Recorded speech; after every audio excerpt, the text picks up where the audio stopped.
Now, I'm going to talk very briefly about five works which I think you should uh, make a part of your cinephile playlists, and you should give them a chance to become a part of your viewing life. The first one is Discipline, which is a short film directed by Mona Fastwald, who very recently directed uh, Amanda Seyfried in the celebrated biographical musical drama The Testament of Anne Lee, and also wrote the Academy Award winning film Brutalist with her husband Brady Corbett, one of the most cerebral celebrated films of recent times. Now, Mona Fastwald makes Discipline a short piece as part of the Mew Mew Women's Tale, something which I've written about and I'm very passionate about these collection of films, uh, this collection of dual works which release twice every year and have been doing so since the last 10 to 15 years, I believe. Yes, and so Discipline is the first work among the pantheon of Mew Mew Women's Tales that celebrate um, the, the great fashion line, but also incorporate the powers of storytelling.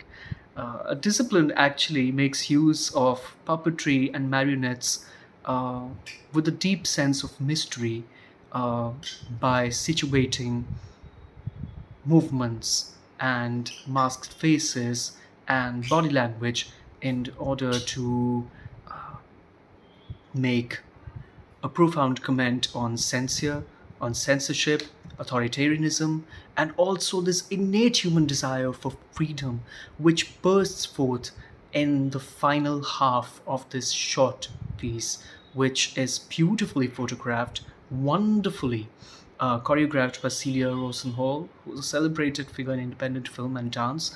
And we also finally find Amanda Seyfried emerging like a chrysalis, like a butterfly out of the chrysalis, so to speak, and book ending Discipline in the best way possible. So watch it. I will not spoil it for you. It's something to be savored by ardent cinephiles.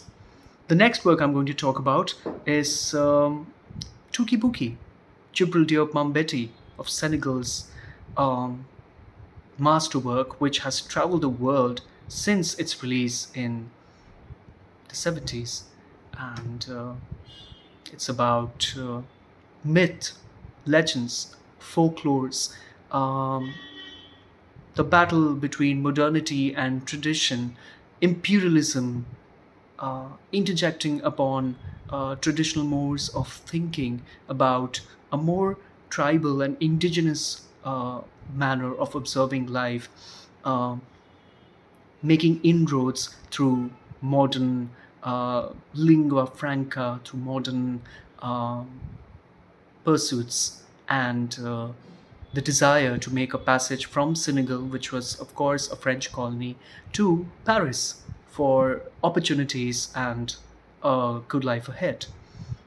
Once again, the photography in this film is exemplary, especially as it navigates the modern quarters of the city, the sea, the two lovers, or kind of like inverted Romeo and Juliets or inverted Bonnie and Clydes, their desire to see life on the other side, to experience life on the greener side, and the sheer helplessness and impossibility of certain dreams and aspirations which take them on a journey to uh, the villas of flamboyant rich men through the streets of Senegal, uh, where the French quarters and French um, nationals occupy the central frames. But at the same time, they dream about being a part of this parade, dressed in finery, wearing sunglasses, and moving in luxurious cars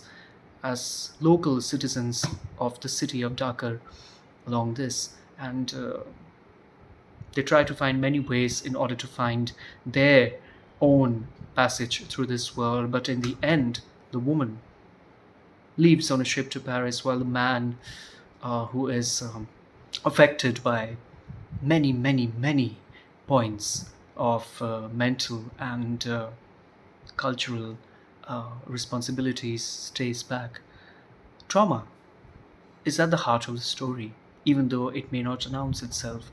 There's also satire, a man relinquishing all his clothes while on a car and, trying to reclaim his identity, and a woman always trying to be stronger in every situation just to undercut the sheer bleakness of her surroundings, of a nation and a culture which uh, does not vouch for her progress. Uh, all these images stay with you because they are so wonderfully transformed uh, into images that speak louder than words.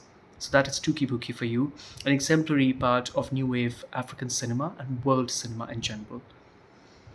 Then we have Freedom Writers, starring the great Hilary Swank. In fact, recently I had the opportunity to watch a double bill of Hilary Swank films. So Freedom Writers was one of them. It was on my watch list for many, many years. It's a celebrated piece. I remember when I was in school, people used to talk about the movies that they watched on HBO or other channels. HBO being the primary source of transmission then, and Freedom Writers, hailing from the year 2007, is about this real life teacher who, with hope, um, great, almost heartbreaking sense of optimism, enters an inner city Los Angeles high school where she finds that the children have been relegated to survive on their own amid gag wars, fund cuts, and a general apathy among the school administration, even when some of those very students are promoted based on their academic merit.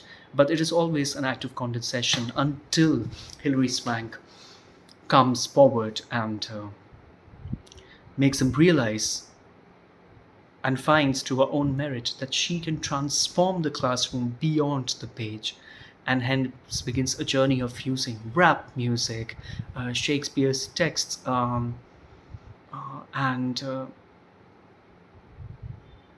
the profound act of journaling in order to make these young kids escape not just their own distressed young lives and poverty, but also the lives that they think they inherit just because the world has dictated those same lines to them.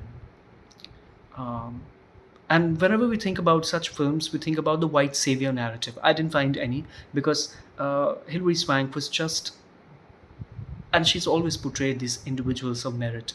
She portrayed an individual of such merit in the short-lived ABC drama Alaska Daily, which you may not have heard because it's now been removed, all the 11 episodes from ABC and Hulu's programming archive.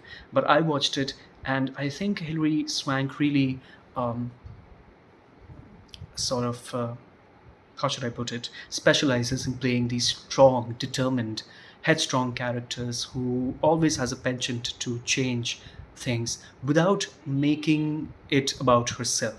So the focus here is on the students, the slow passage, how reading the diary of Anne Frank changes their perspective and also makes them realize that marginalization is many faced, many hued, and so yeah, this work is really profound. You should really watch it. And from watching Freedom Writers, you can go straight to Christopher Nolan's very much underrated Insomnia. Of course, Christopher Nolan is now a cultural juggernaut when it comes to directorial producing, script writing abilities, and the way he mounts these science fiction epics with such intellectual heft. But Insomnia is similarly cerebral, and it also sorts of toys with conventional tropes with a very sustained hushed take on the nature of evil. It's set in Alaska during the course of this eternal morning light which permeates this unique landscape. It stars Al Pacino, Hilary Swank, and of course Robin Williams, who, apart from his antagonistic grey character in a landmark episode of Law and Order Special Victims Unit, turns up his career best work, bypassing his comedic and delightful personality to delve into the slow rot that eats at a man's heart. who is a writer, but also a dangerous enemy of the state. Is Al Pacino, who wrestles with his guilt in the way and in a manner in which only Al Pacino can perform. A man of law, a policeman who comes to this eternally sunny, um, eternally alighted uh, small town on the edge of the world, it seems, and finds that the nature of evil, misogyny, and authoritarianism, or should we say authorial apathy, is much more dark and grim than what he's encountered back in his own big city. And Hilary Swank is sort of uh, the moral conduit, the moral voice of reason.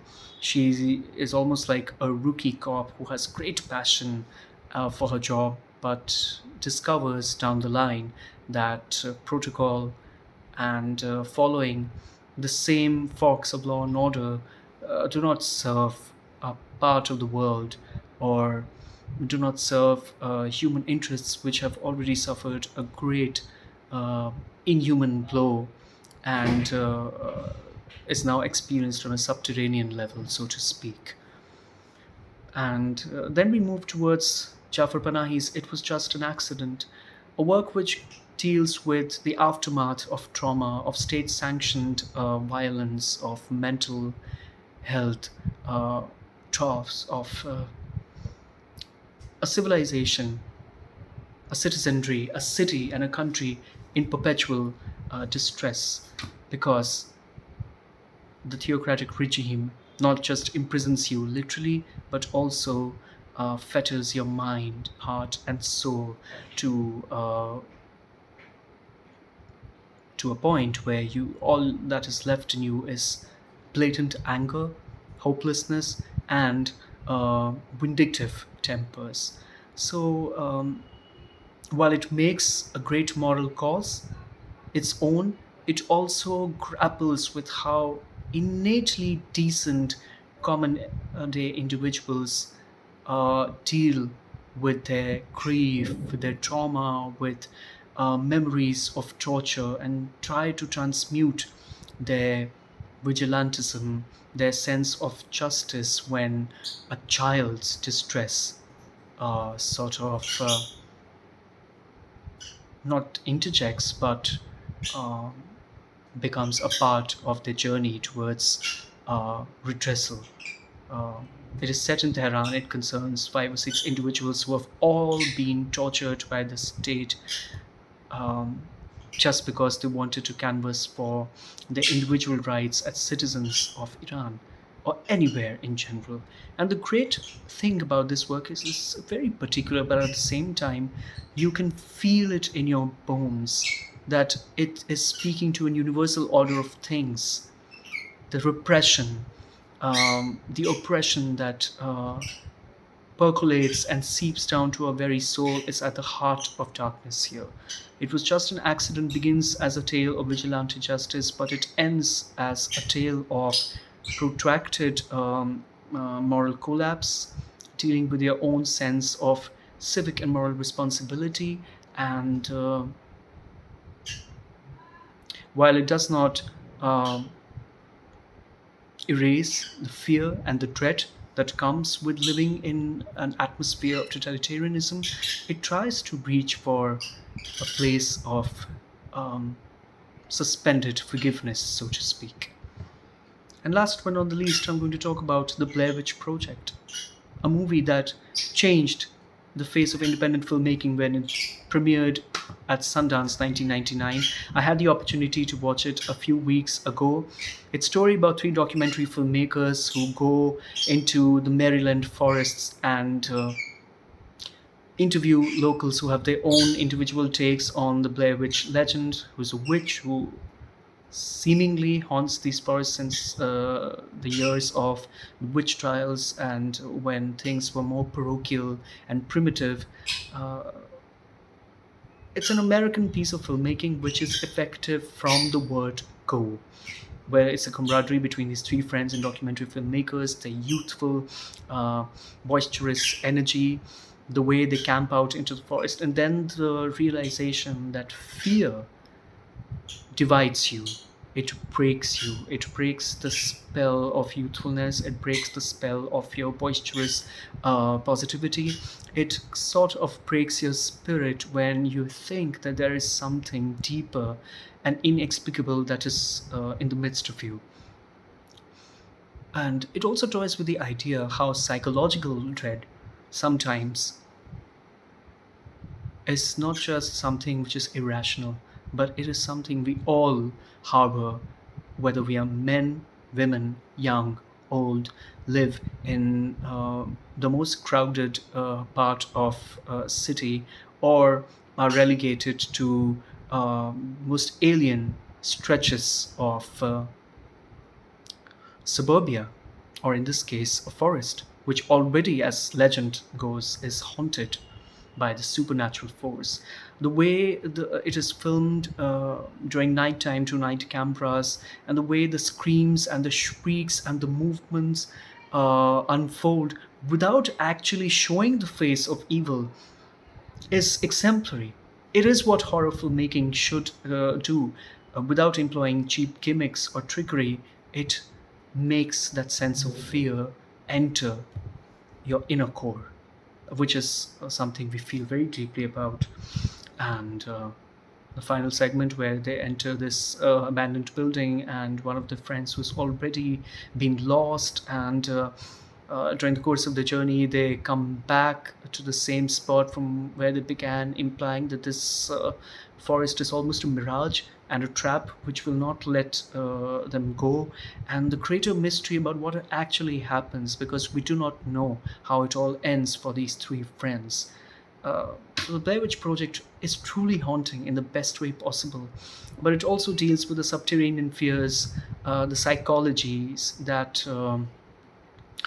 make us wrestle with um, our own broken minds, and about the way legends and myths sometimes can become more potent and real than we imagine them to be.